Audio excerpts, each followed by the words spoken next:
Sud Radio, le grand matin week-end. L'info Éco Plus, Didier Testo. Fondateur de la Bourse et la Vie TV. Bonjour Didier. Bonjour Laurence. Alors on commence avec la bataille sur les métaux et les puces qui continue et l'Europe qui ferait bien de trouver une stratégie en la matière. Alors c'est vrai que c'est l'été, nous voici donc peut-être en tongue déjà, mais la guerre économique, en tout cas vous le savez, ne prend pas vraiment de vacances.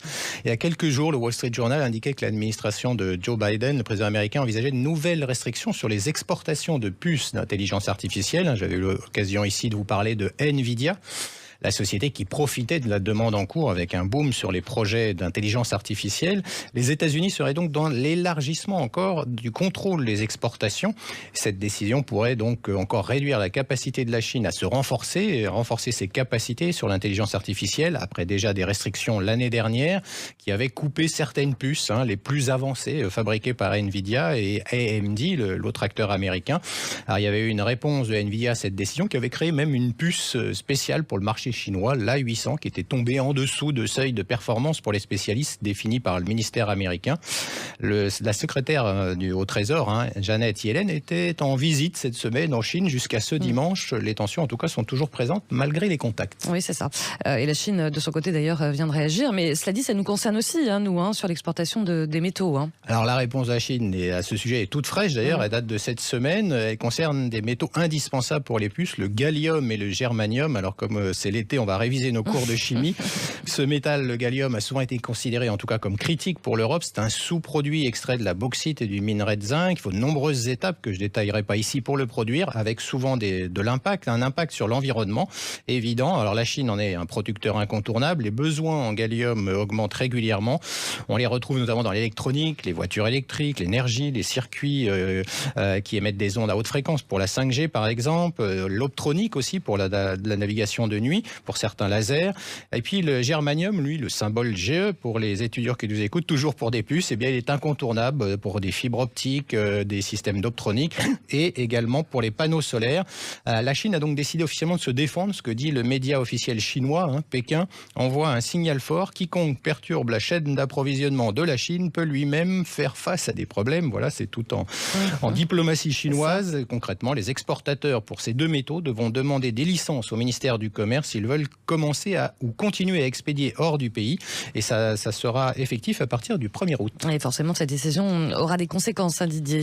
Alors la Chine représente 94% de la production mondiale de gallium, selon le Critical Minerals Intelligence Center du Royaume-Uni. Les autres pays qui produisent du gallium sont le Japon, par exemple, la Corée du Sud, la Russie ou l'Ukraine. Le germanium est également produit au Canada, en Belgique, aux États-Unis, en Russie.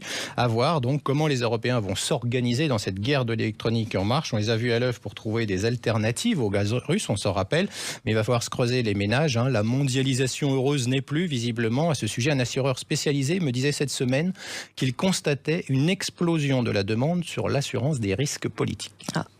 Alors, entre la Chine et les États-Unis, les tensions sont toujours là. Et là, vous nous parlez du cloud, le fameux stockage de données dans le nuage. Alors, ces données, bien sûr, aujourd'hui sont donc sur ces serveurs et de nombreux serveurs dans le monde entier. Pour beaucoup, d'ailleurs, chez Amazon, qui s'en est fait une spécialité.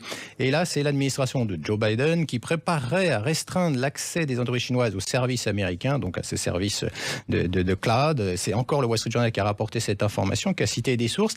Là aussi, cette mesure a été mise en œuvre. Elle aurait des conséquences pour les grands groupes américains, bien sûr, Amazon, Microsoft, qui dominent ce marché avec une autorisation avant de fournir à des clients chinois leurs fameux services de cloud qui utilisent des semi-conducteurs de pointe. Mais la restriction proposée est considérée comme un moyen aussi de combler un risque important, puisque certains analystes avaient émis l'idée que justement les Chinois pouvaient se servir de ces services de cloud pour récupérer ces fameuses puces dont on parlait. Si une entreprise chinoise voulait accéder à Nvidia à 100, elle pourrait le faire à partir de n'importe quel fournisseur de services cloud. C'est tout à fait légal, c'est ce que déclarait justement au Wall Street Journal Emily Wenchen, qui est une chercheuse au Georgetown Center for Security Emerging Technology. Avec l'accent. Sur la guerre des métaux, vous évoquez des changements notables, mais cette fois-ci dans le bon sens pour le cobalt. Alors oui, c'était il y a tout juste un an, on parlait de la crise mondiale dans ce métal qui semblait susceptible de faire dérailler à lui seul la transition énergétique. Non seulement le cobalt, un matériau de batterie crucial pour les batteries, est crucial, mais il a été produit trop lentement pour répondre à la demande croissante. Les spécialistes le savent, les réserves principales se trouvent au Congo, un pays pas très stable, rentable, sans parler du sujet de travail des enfants ou de corruption. Pendant des décennies, mal aimé, le cobalt est devenu au cœur de l'économie verte. C'est un composant essentiel des batteries, téléphones et autres véhicules électriques. Mais le prix du métal, il avait plus que doublé entre l'été 2021 et le printemps 2022 à $82 000 la tonne. Et là, il s'est effondré à $35 000, pas loin de ses plus bas historiques. La raison principale, la réduction de la demande. Eh bien, les entreprises ont passé... Alors d'abord, après la Covid, on a passé moins de temps sur les ordinateurs et on a utilisé moins de batteries. Et puis, les industriels ont trouvé d'autres sources que le cobalt. C'est ça. L'info Eco Plus avec Didier Testo. Merci beaucoup, mon cher Didier. Merci. On se retrouve dimanche prochain. Merci.